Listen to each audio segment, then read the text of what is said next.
When I was a boy, I, like many children do I suppose, had an incredible fear of the dark.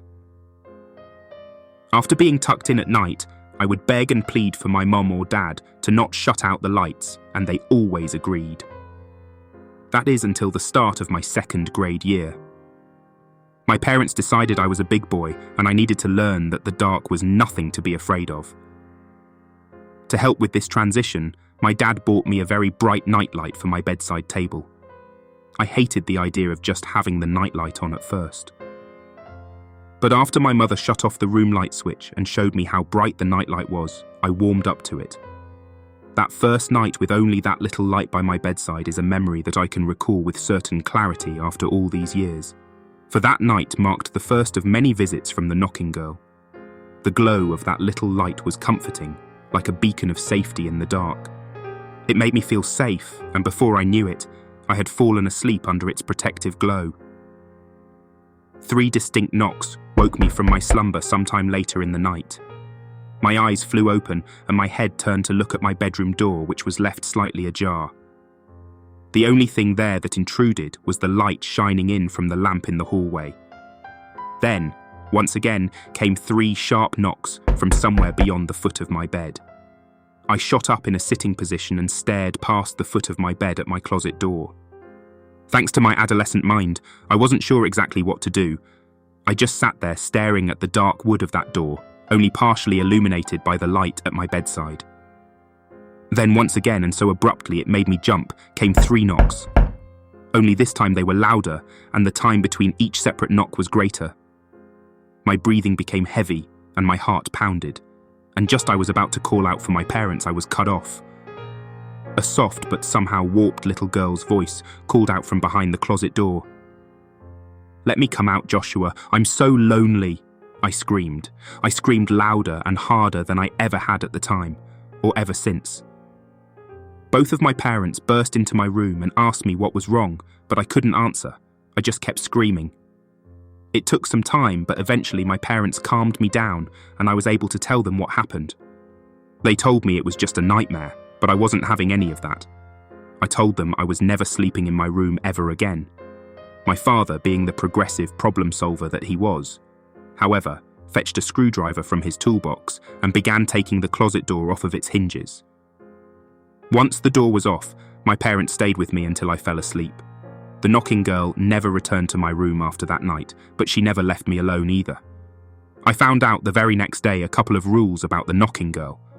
The first one was that it didn't have to be dark for her to visit me. The second rule is that it doesn't have to be a closet. The following day that I was first visited by my knocking nightmare, I was sitting in a bathroom stall at school.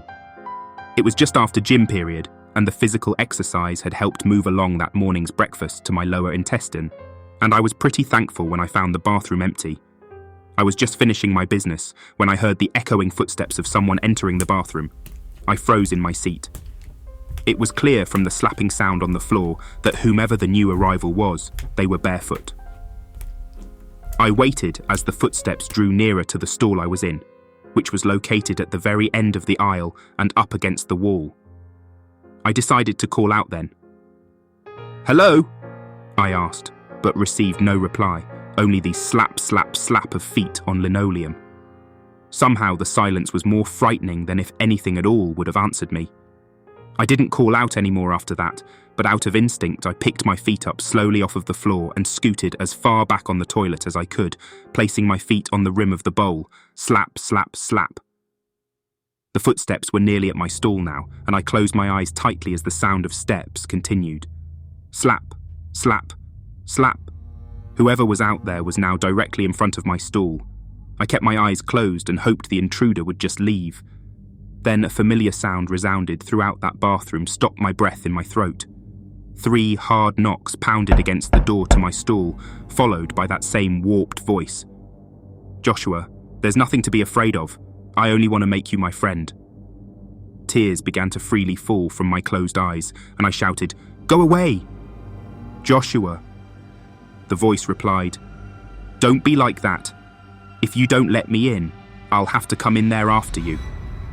The threat made me open my eyes.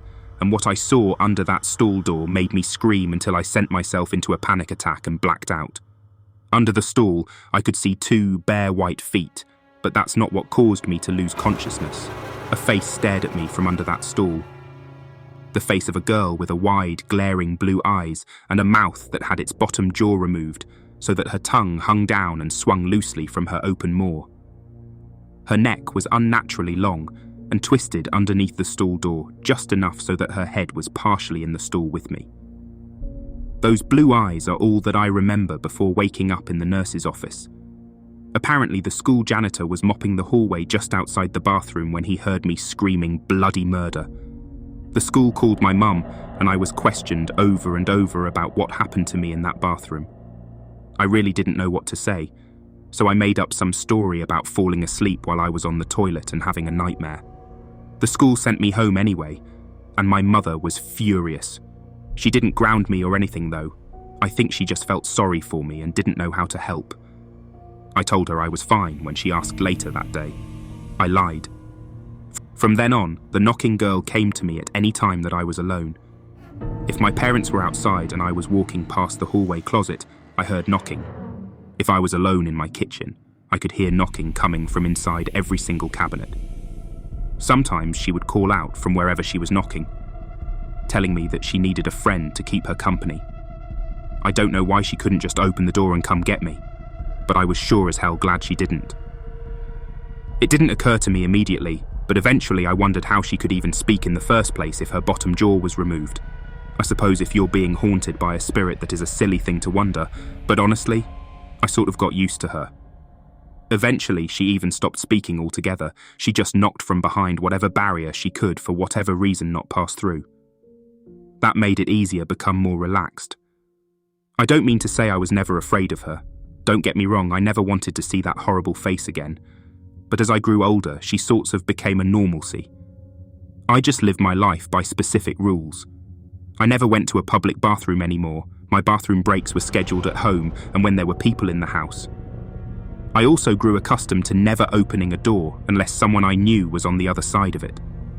Then, when I was 10 years old, the worst happened. I was staying all night at my friend Reggie's house. Yes, I had friends. Despite being known as the kid that passed out in the bathroom one year, I was popular enough.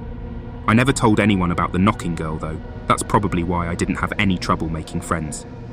God, I wish I would have. Reggie and I were sitting in his basement playing Nintendo on the small TV down there when Reggie decided he was going to get us a couple sodas. He opened the basement door and bounded up the stairs, shutting the door behind him as he did so. I continued playing until I heard a loud knock from the front door. I then heard footsteps as Reggie walked from the kitchen to his front door and opened it. I heard the muffled noises of what I took as quiet conversation, and then the front door slammed shut. All of this happened, but I was only half paying attention as I was pretty immersed in my game. I heard Reggie walk back to the kitchen, and then after a moment, I heard footsteps on the basement stairs again. Then from the bottom of the door rang out 3 hard knocks. Bang, bang, bang! I froze and my heart raced in my chest as my thoughts immediately went to the knocking girl. Reggie, I called out. Yeah, man, could you open the door for me? I brought down some snacks too, and my hands are full. It was Reggie's voice all right, and although he sounded a bit off, I assumed it was from the strain of holding a load of junk food. Hold on just a minute, I said, getting up off of the couch and walking over to the door. Before I could reach the door, however, he knocked 3 more times with his foot. Bang, bang, bang. Hold on, I said I'm coming, I said a little irritated, but then I stopped just before my hand touched the door handle. A half-formed idea was brewing in my mind, a mystery that I had wondering about for quite some time, but I was just missing one piece of the puzzle, a piece that I would never have because it would mean endangering my own life. I hoped I was wrong then, but I thought that Reggie must have unwittingly provided that first piece when he answered the 3 knocks at the front door. I then knew how the knocking girl could speak without a bottom jaw. It was likely that I once thought belonged to her, never did. There was a sizable gap at the bottom of that basement door, and I fell down on my hands and knees to peer under it. When I did, I was met with the immediate sight of 2 piercing blue eyes. I threw myself back and scooted on my butt all the way against the far wall as the basement door began to immediately be assailed by a flurry of angry knocks. "No!" I could hear a voice from the other side of the door shriek as the pounding on the door grew louder. The voice was not quite the knocking girl's and not quite Reggie's, but an amalgamation of the two voices along with several others. "No, you will be mine, boy, if it takes me 100 years. You will be mine." The myriad of voices assaulted my eardrums, and I had to cover my ears because the pounding and screaming became too loud. My heart began to race and I began crying loudly as I was stricken by my second panic attack, and I fainted. I woke up sometime later in Reggie's living room, surrounded by my parents as well as Reggie's crying mother, along with some policemen in uniform. The police asked me questions while my dad stood by, listening to the interrogation, and my mother tried to console the woman who would never see her son again. They asked me if I remembered what the intruder looked like, and they asked me how I kept the door barred while he attempted to break it down. I didn't really know what to tell them, so I just shrugged and nodded to most of it. I was confused and scared. I didn't know how to tell them there was no conventional intruder. Why would they believe me anyway? I later found out that Reggie's mum had left the house just before Reggie came up to get snacks for us. She needed to get some milk for the dinner she was going to prepare for us and thought that we would be fine in the 5 minutes it would take her to get back. When she got home, she found the basement door had several scratches and indentations in the wood. She found me at the bottom of the stairs unconscious and immediately called the police and the ambulance. While she was on the phone, she frantically searched the house for Reggie. Like I said, she never found him. I felt bad for Reggie, and I felt bad for his mum. But I didn't know the knocking girl would come after anyone else. How could I have? Still, I wish I would have said something, even then. If I had, maybe Reggie would have been the only disappearance I would have to mourn. That day at Reggie's house was so long ago. I am a fully grown adult now, living in my parents' house that was left to me in their will after they too disappeared. Every door in the house is removed, of course, except for the front and back door. Tonight I'm opening my 3rd bottle of whiskey this week. It's always easier to handle the nights when I'm toasted. Tonight will be like every other night. I will sit in my easy chair facing the front door, and I will wait for the knocking girl to come. She always does. Sometimes she speaks in Mum's voice. Sometimes she speaks in Reggie's voice. Sometimes she speaks in Dad's voice. And sometimes she speaks in a completely different voice that I may or may not recognize. But she always knocks, entreating entrance into my home. I have dealt with the knocking all my life, and at 33 I have grown quite tired of the knocking. With each bottle of whiskey, however, I believe I am growing closer to answering that knock. Maybe tonight will be the night that I let the knocking girl inside to play. As we wrap up this eerie journey, a huge thank you to our dedicated audience for tuning in. Your support drives us to share these spine-tingling stories.